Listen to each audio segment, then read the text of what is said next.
স্বপ্নে বিয়ে দেখলে কি হয়? অনেকে আমরা স্বপ্ন দেখে থাকি, অনেকে বিয়ের স্বপ্ন দেখে। একজন আমাকে প্রশ্ন করছে, হুজুর স্বপ্নে যদি আমি বিয়ে দেখি তাহলে এর ব্যাখ্যা কি হতে পারে? মনে রাখবেন, স্বপ্ন হচ্ছে তিন প্রকার। একটা হচ্ছে রহমানি স্বপ্ন, একটা হচ্ছে শয়তানি স্বপ্ন, আর একটা হচ্ছে খেয়ালি স্বপ্ন।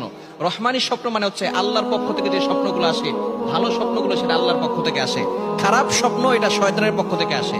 আর একটা হচ্ছে খেয়ালি স্বপ্ন, আপনি সারাদিন যেটা চিন্তা করছেন এটাই আপনার স্বপ্নে বাস্তবায়িত হবে, অর্থাৎ স্বপ্নে আপনি সেটাই দেখবেন। এজন্য এই তিন ধরনের স্বপ্ন হয়।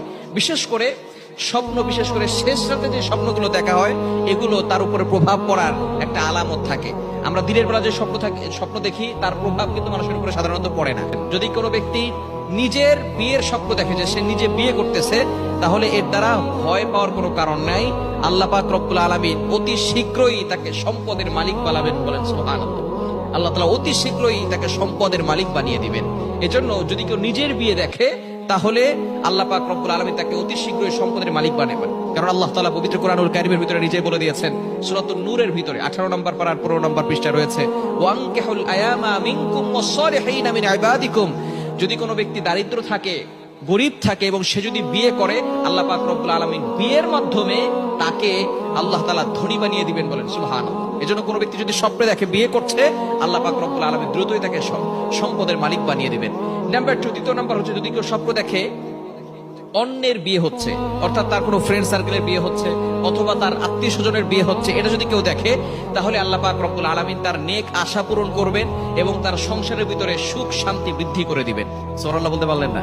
অর্থাৎ নিজের স্বপ্ন দেখলে, যে নিজের বিয়ের স্বপ্ন দেখলে আল্লাহ তাআলা তাকে সম্পদের মালিক বানাবেন, এবং অন্যের বিয়ের স্বপ্ন দেখলে আল্লাহ পাক রব্বুল আলামিন তাকেও কিন্তু সুখ শান্তিতে রাখবেন এবং আল্লাহ পাক রব্বুল আলামিন তার নেক আশাগুলো পূরণ করে নেবেন। এজন্য স্বপ্ন দেখলে আমরা হতাশ হব না। তবে যদি আমরা কেউ খারাপ স্বপ্ন দেখি তাহলে আমরা কিছু কাজ করব, কারণ খারাপ স্বপ্ন এটা শয়তানের পক্ষ থেকে আসে।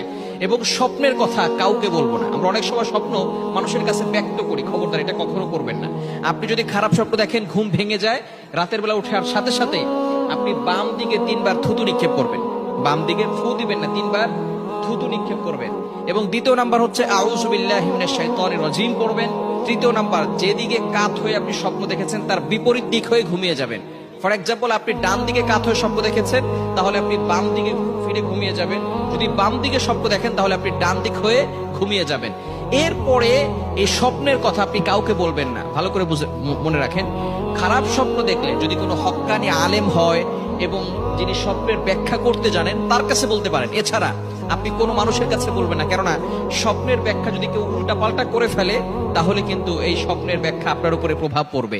স্বপ্নে বিয়ে দেখলে